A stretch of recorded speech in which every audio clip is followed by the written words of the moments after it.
Welcome to our channel. నేను మీ Teja.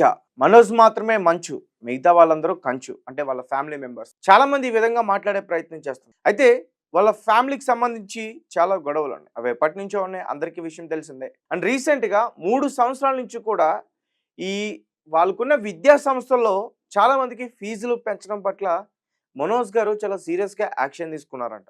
I mean వాళ్ళ నాన్నగారితో చాలా సందర్భాల్లో కూడా చర్చించారంట. చాలా మంది మనోజ్ గారిని ఆశ్రయించారంట.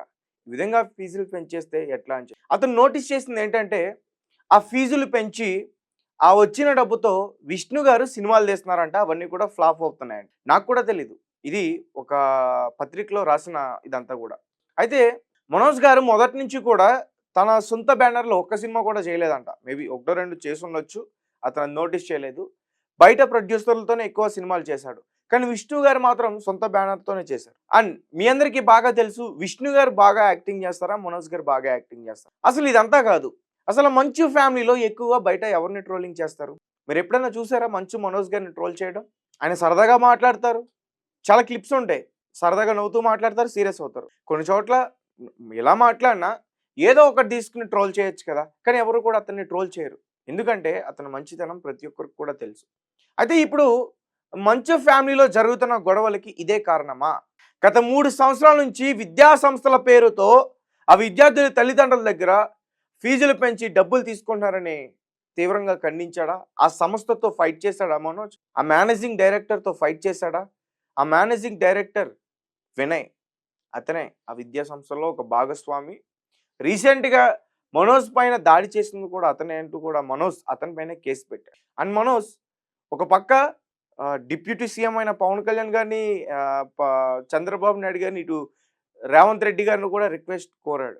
తన పొలిటికల్ బ్యాక్గ్రౌండ్ ఉన్నా సరే, తన వెనక భూమా మౌనిక తన భార్య, ఆమె ఒక పొలిటికల్ బ్యాక్గ్రౌండ్ చెందిన వ్యక్తి అయినా కూడా ఎందుకు అడిగాడు అంటే ఇక్కడ పూర్తిగా అర్థమవుతుంది. ఆ వచ్చిన డబ్బు అంతా కూడా విష్ణు సినిమాలు తీసి అదంతా కూడా నష్టం వచ్చేస్తుంది. సో అంటే ఇది వాళ్ళ నాన్నగారి దగ్గరికి తీసుకెళ్దామని ప్రయత్నం చేశాడా మనోజ్? వాళ్ళ నాన్నగారు ఇది వినిపించుకోకుండా, అర్థం చేసుకోకుండా మంచు మనోజ్ని బయటికి గెంటేశాడా అనే ఒక చర్చ అయితే నడుస్తుంది. అంటే ఇందులో ఎంతవరకు వాస్తవాలు ఉన్నాయి, ఎంతవరకు అబద్ధాలు ఉన్నాయి, ఇదైతే మాత్రం తెలీదు. బట్ బయట చక్కర్లు కొడుతున్న న్యూస్ అయితే మాత్రం ఇదే. రీసెంట్గా మంచు మనోజ్ గారు కూడా కన్నప్ప సినిమా పేరుతో ఒక 100 కోట్లు ఖర్చు పెట్టారు. మరి దాని గురించి అన్న ఇబ్బందా? అంటే పెద్దన్నగా అంత ఖర్చు పెడుతున్నావు, మరి నాకెందుకు ఖర్చు పెట్టట్లేదని అడుగుతున్నాడా మనోజ్? అది కూడా కావచ్చు. అలాగే మోహన్ బాబు గారు ఈ సిచ్యువేషన్ జరిగిన తర్వాత ఒక డెసిషన్ తీసుకున్నారంట. తనకున్న యావదాస్తంతో కూడా ముగ్గురికి పంచాలా వద్దా అనేది నేను ఆలోచిస్తా అంటే అతను ఆడియోలో చెప్పింది, అది నా ఇష్టం, నేను కష్టపడి సంపాదించింది, అది నీకు ఇవ్వాలా వద్దనేది నా డెసిషన్. అంటే అతనికి ఒక్కడికి కాదు, ముగ్గురికి ఇవ్వాలా వద్దనేది నా డెసిషన్. అనాథాలకు రాసుకుంటా, లేకపోతే వృద్ధాశ్రమాలకు రాసుకుంటా అని చెప్తున్నాడు. నేను ఏదైనా చేసుకుంటా అని చెప్తున్నా. నిజానికి వాట్సినప్పుడు చాలా హ్యాపీ అనిపించింది. అబ్బా, ఇలా చేస్తే బాగుండి అనిపించింది. కానీ అది అవ్వని పని, మాటలతోనే ఉంటుంది, అది చేతలు కాని.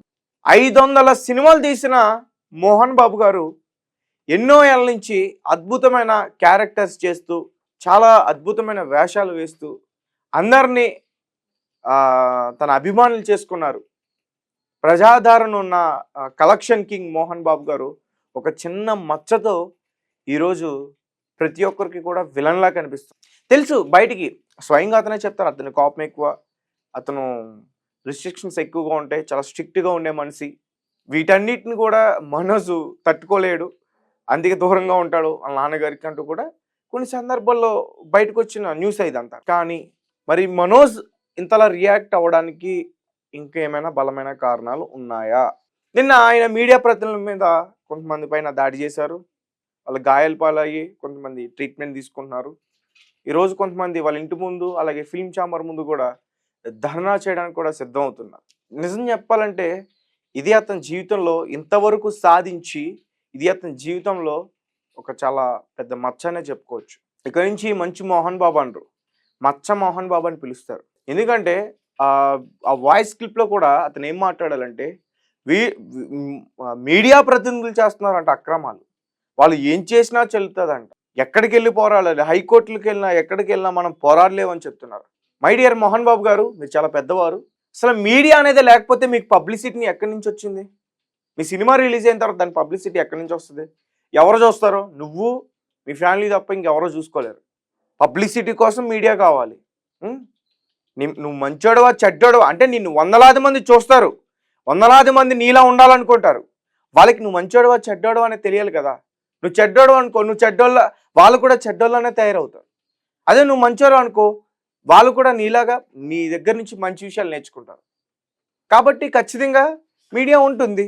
అక్కడ మీ అబ్బాయి మంచు మనోజ్ గారు అక్రమాలు చేస్తున్నారు, నన్ను కొడుతున్నారు అంటే మేము అక్కడ సపోర్ట్గా వచ్చారు. అంటే సపోర్ట్గా వచ్చారంటే ఐ మీన్ అక్కడ ఏం జరుగుతుంది అసలు తెలుసుకోవడానికి ప్రతి ఒక్కరికి తెలియాలి కాబట్టి వచ్చారు. ఇప్పుడు షర్ట్ చిరిగిపోయేలా కొట్టారు, అతను అదే షర్ట్తో బయటకు వచ్చాడు, గేట్లు తన్నాడు, నా కూతురు లోపడుంది అన్నాడు, సెక్యూరిటీని బ్రతిమలా ఆడుకుంటున్నాడు. ఒక గోల్డెన్ స్పూన్లో పుట్టిన అతను అదే ఇంట్లో పుట్టిన అతను అదే ఇంటి ముందు అడుక్కుంటున్నాడు, నా పాప ఉంది లోపల, దయచేసి గేట్లు తీయి, సెక్యూరిటీ గార్డు గేట్లు తీయి అని చెప్పేసి అడుక్కుంటున్నాడు. అతనేమో తీయట్లా, బాబు ఎవరైనా హిందీలో చెప్పండి అంటూ అతనికి చెప్పి తీయపోతే జై శ్రీరామ్ అని ఆ గేట్లు తన్నుకొని లోపలికి వెళ్ళాడు. బౌన్సర్లో మనల్ని గట్టిగా కొట్టారు, మళ్ళీ వెనక్కి వచ్చేసి. ఇదంతా తట్టుకోలేని మోహన్ బాబు గారికి ఆయనకి హై బీపీ వచ్చి కొంతమంది వ్యక్తులపైన దాడి చేసి ఆసుపత్రి పాలయ్యారు. మరి విష్ణు కానీ ఆయన అసలు అంటే ఒకవేళ నిజంగానే ఇదంతా ఇష్యూ కాకపోతే, ఒకవేళ నిజంగానే మంచు మనోజ్దే తప్పు అయితే మరి బయటకు వచ్చి అఫీషియల్గా ఏదైనా ప్రెస్ మీట్ పెడితే బెటర్ కదా. లేదంటే ఇండస్ట్రీ పెద్దల్ని తీసుకెళ్ళి ఒక సెటిల్ చేస్తే ఇంకా బెటర్ కదా. కాబట్టి ఇది ఇక్కడితో తేలే గొడవ అయితే కాదు. దీన్ని చూస్తే నాకేమర్థమైందంటే డబ్బులతో పాటు కొంచెం మంచితనం కూడా ఉండాలి, అది లేకపోతే కష్టం. ఆ మంచితనం ఈరోజు నాకు మంచు మనోజ్లో కనిపించింది.